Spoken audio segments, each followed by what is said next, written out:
ನಮಸ್ಕಾರ ಸ್ನೇಹಿತರೆ, ನೀವು ಅನೇಕ ಬಾರಿ ಹೊಸದನ್ನು ಪ್ರಾರಂಭಿಸಲು ನಿರ್ಧರಿಸಿ ಕೊನೆಗೆ ಇತರ ಆಲೋಚನೆಗಳಿಂದ ನಿಮ್ಮ ಮನಸ್ಸಿನಲ್ಲಿ ಮೂಡುವ ಹಿಂಜರಿಕೆಯ ಭಾವನೆಯಿಂದ ನಿಮ್ಮ ಉತ್ತಮ ನಿರ್ಧಾರದಿಂದ ಹಿಂದೆ ಸರಿಯುತ್ತಿದ್ದೀರಾ ಅಂದರೆ ಈ ವಿಡಿಯೋ ನಿಮಗೆ ಸ್ಫೂರ್ತಿದಾಯಕ ಸಂದೇಶವನ್ನು ನೀಡಬಹುದು. ಕೊನೆವರೆಗೂ ವಿಡಿಯೋ ನೋಡಿ. ಹಿಂಜರಿಕೆಯ ಭಾವನೆಯನ್ನು ನಿಮ್ಮಿಂದ ದೂರ ಮಾಡುವ ಸಲಹೆಗಳನ್ನು ಖಂಡಿತ ನಾನು ಈ ವಿಡಿಯೋದಲ್ಲಿ ತಿಳಿಸಲಿದ್ದೇನೆ. ಹಿಂಜರಿಕೆ ಬಹುತೇಕ ಜನರಿಗೆ ಕಾಡುವ ಸಮಸ್ಯೆ ಇದಾಗಿದೆ. ಬಹಳ ಜನ ಹಿಂಜರಿಕೆಯ ಭಾವನೆಯಿಂದ ತಮ್ಮ ಕಲೆ ಸಾಮರ್ಥ್ಯವನ್ನು ಪರಿಚಯಿಸುವುದರಲ್ಲಿ ಹಿಂದೆ ಸರಿಯುತ್ತಾರೆ. ನೋಡಿದವರು ಏನೆನ್ನುತ್ತಾರೋ ಎಂಬ ಮನೋಭಾವದಿಂದ ತಮ್ಮ ಕಲೆ ಸಾಮರ್ಥ್ಯವನ್ನು ಈ ಸಮಾಜದ ಮುಂದೆ ಪ್ರದರ್ಶಿಸಲು ವಿಫಲರಾಗುತ್ತಾರೆ. ಆದರೆ ಬದುಕಿನಲ್ಲಿ ಹಿಂಜರಿಕೆ ಎಲ್ಲರ ಮುಂದೆ ಮಾತಾಡಲು, ಎಲ್ಲರ ಮುಂದೆ ಒಂದು ಕಾರ್ಯಕ್ರಮ ನೀಡಲು, ಇಲ್ಲ ಜೀವನದಲ್ಲಿ ಹೊಸತನ್ನೇನೋ ಪ್ರಾರಂಭಿಸಲು ಹಿಂದೆ ಸರಿದರೆ ನಿಮ್ಮಲ್ಲಿರುವ ಜ್ಞಾನ ಕೌಶಲ್ಯದ ಅರಿವು ಯಾರಿಗೂ ತಿಳಿಯುವುದಿಲ್ಲ. ಈ ಹಿಂಜರಿಕೆ ನಮ್ಮ ಆತ್ಮವಿಶ್ವಾಸದ ನಿಜವಾದ ಶತ್ರುವಾಗಿದೆ. ಆದರೆ ಇದನ್ನು ಸೋಲಿಸಿದರೆ ಜೀವನದಲ್ಲಿ ನೀವು ಉನ್ನತ ಶಿಖರಕ್ಕೇರುತ್ತೀರಾ ಎಂಬುದರಲ್ಲಿ ಯಾವುದೇ ಅನುಮಾನವಿಲ್ಲ. ನಾವು ಯಾವಾಗಲೂ ಹೆದರುತ್ತೇವೆ. ನಾನು ಆ ಕೆಲಸದಲ್ಲಿ ಸೋತು ಹೋದರೆ, ನಾನು ಯಶಸ್ವಿಯಾಗಲಿಲ್ಲ ಅಂದರೆ, ಎಲ್ಲರ ಮುಂದೆ ಮಾತಾಡಲು ನನಗೆ ಅಂಜಿಕೆ ಆಗುತ್ತೆ. ಯಾಕಂದರೆ ನಾನೇನಾದರೂ ತಪ್ಪು ಮಾತನಾಡಿದರೆ ನೋಡಿದವರು ಜನ ಏನೆನ್ನುತ್ತಾರೋ ಎಂಬ ಮನೋಭಾವದಿಂದ. ಆದರೆ ನೀವು ಪ್ರಥಮ ಪ್ರಯತ್ನದಲ್ಲೇ ಯಶಸ್ವಿಯಾಗಬೇಕೆಂದು ಇಲ್ಲಿ ಯಾರೂ ಹೇಳಿಲ್ಲ. ಎದುರಾಗುವ ಸೋಲುಗಳು, ವಿಫಲಗಳು ಮುಂದೆ ನಿಮ್ಮ ಗೆಲುವಿಗೆ ಹೊಸ ಮಾರ್ಗವನ್ನು ಕಲ್ಪಿಸಿಕೊಡುತ್ತವೆ ಎಂಬುದನ್ನು ಮರೆಯಬೇಡಿ. ಹಿಂಜರಿಕೆ ಎಂಬುದು ನಿಮ್ಮ ಕನಸುಗಳ ದಾರಿ ಬದಲಿಸುತ್ತದೆ. ಆದರೆ ಪ್ರಯತ್ನ, ನಿಮ್ಮ ಪರಿಶ್ರಮ ಜೊತೆಗೆ ನಿಮ್ಮ ಆತ್ಮವಿಶ್ವಾಸ ನಿಮ್ಮನ್ನು ಗೆಲುವಿನತ್ತ ಕೊಂಡೊಯ್ಯುತ್ತದೆ. ಒಂದು ದೊಡ್ಡ ಗುರಿಯನ್ನು ತಲುಪಲು ಕೇವಲ ಸಣ್ಣ ಹೆಜ್ಜೆಗಳೇ ಸಾಕು. ಪ್ರತಿದಿನ ಒಂದು ಪುಟ್ಟ ಹೆಜ್ಜೆಯನ್ನು ಇಡಿ. 1000 ಮೆಟ್ಟಿಲುಗಳ ಪ್ರಯಾಣವು ಒಂದು ಹೆಜ್ಜೆಯಿಂದಲೇ ಪ್ರಾರಂಭವಾಗುತ್ತದೆ. ಈಗ ನಾನು ನಿಮಗೆ ಹೇಳಲು ಬಯಸುತ್ತೇನೆ, ನಿಮ್ಮ ಹಿಂಜರಿಕೆಗೆ ಕಾರಣವೇನು ಎಂಬುದನ್ನು. ಅದನ್ನು ಬದಿಗಿಟ್ಟು ಜೀವನದಲ್ಲಿ ತೊಡೆದು ಹಾಕಿ ನಿಮ್ಮ ಕನಸುಗಳತ್ತ ಮೊದಲ ಹೆಜ್ಜೆ ಇಡಿ.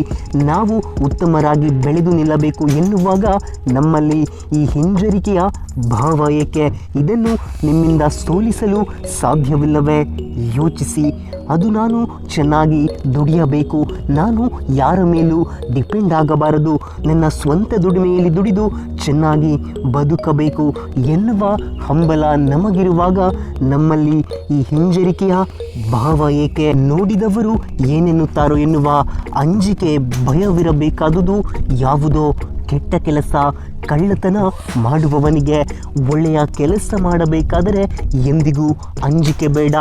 ಸ್ನೇಹಿತರೆ, ನಿಮ್ಮ ಭವಿಷ್ಯದ ಕನಸುಗಳು ನಿಮ್ಮ ಬಳಿ ಸುಳಿದಾಡುತ್ತಿದ್ದರೆ ಹೆದರಿಕೆ, ಅಂಜಿಕೆ ಎಂದಿಗೂ ಬರುವುದಿಲ್ಲ. ನೀವು ಈ ಕ್ಷಣ ಧೈರ್ಯದಿಂದ ಮುಂದೆ ಸಾಗದಿದ್ದರೆ ನಿಮ್ಮ ಜೀವನದ ಶ್ರೇಷ್ಠ ಕ್ಷಣಗಳನ್ನು ನೀವು ಕಳೆದುಕೊಳ್ಳುತ್ತೀರಾ. ಸ್ನೇಹಿತರೆ, ನೆನಪಿಡಿ, ನೀವು ಹೆದರಬೇಕಾದುದು, ಹಿಂಜರಿಯಬೇಕಾದುದು ಇತರರಿಗೆ ಕೇಡನ್ನು ಬಯಸುವಾಗ, ಇತರರನ್ನು ನೋಡಿ ನಗುವಾಗ, ಬೇರೆಯವರ ಸೋಲನ್ನು ನೋಡಿ ಸಂಭ್ರಮಿಸುವಾಗ, ಎಲ್ಲದಕ್ಕಿಂತ ಹೆಚ್ಚಾಗಿ ಅದು ತಂದೆ ತಾಯಿಗಳ ಮಾತಿಗೆ ವಿರುದ್ಧವಾಗಿ ಮಾತಾಡುವಾಗ, ಅಪ್ಪನ ಮಾತಿಗೆ ಎದುರು ಮಾತಾಡುವಾಗ, ಅಮ್ಮನ ಮಾತಿಗೆ ನೀನು ನನಗೆ ಹೇಳೋದು ಬೇಕಾಗಿಲ್ಲ ಎನ್ನುವಾಗ. ಇದನ್ನು ಹೊರತು ಒಳ್ಳೆಯ ಸತ್ಕಾರ್ಯ, ಒಳ್ಳೆಯ ಕೆಲಸ, ಒಳ್ಳೆಯ ಆಲೋಚನೆ ಮಾಡುವಾಗ ಹಿಂಜರಿಯುವ ಅವಶ್ಯಕತೆ ಇಲ್ಲ. ಸ್ನೇಹಿತರೆ, ಇಲ್ಲಿಯವರೆಗೂ ಮಾತಾಡಿದ್ದು ಏನೆಂದು ನಿಮಗೆ ಅರ್ಥವಾಗಿದೆ ಎಂದು ಭಾವಿಸುತ್ತೇನೆ. ಹಿಂಜರಿಕೆ ಎನ್ನುವ ವಿಷಯದ ಕುರಿತು ನಿಮಗೆ ನಾನು ಸ್ವಲ್ಪವಾದರೂ ಅರಿವು ಮೂಡಿಸಿದ್ದೇನೆ ಅಂತ ಭಾವಿಸುತ್ತೇನೆ. ಅದು ಸ್ನೇಹಿತರೆ, ನೀವು ಇಷ್ಟು ದಿನ ಮಾಡಿದ ತಪ್ಪುಗಳ ಚಿಂತೆಯನ್ನು ಬಿಡಿ.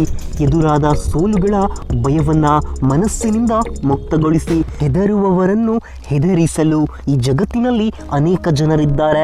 ಈ ಸಮಾಜ ನಿಮ್ಮನ್ನು ಗೌರವಿಸುತ್ತದೆ ಎಂದರೆ ಅದು ನಿಮ್ಮ ಒಳ್ಳೆಯ ಕೆಲಸಗಳಿಗೆ, ನಿಮ್ಮಲ್ಲಿರುವ ಜ್ಞಾನಕ್ಕೆ ಮಾತ್ರ.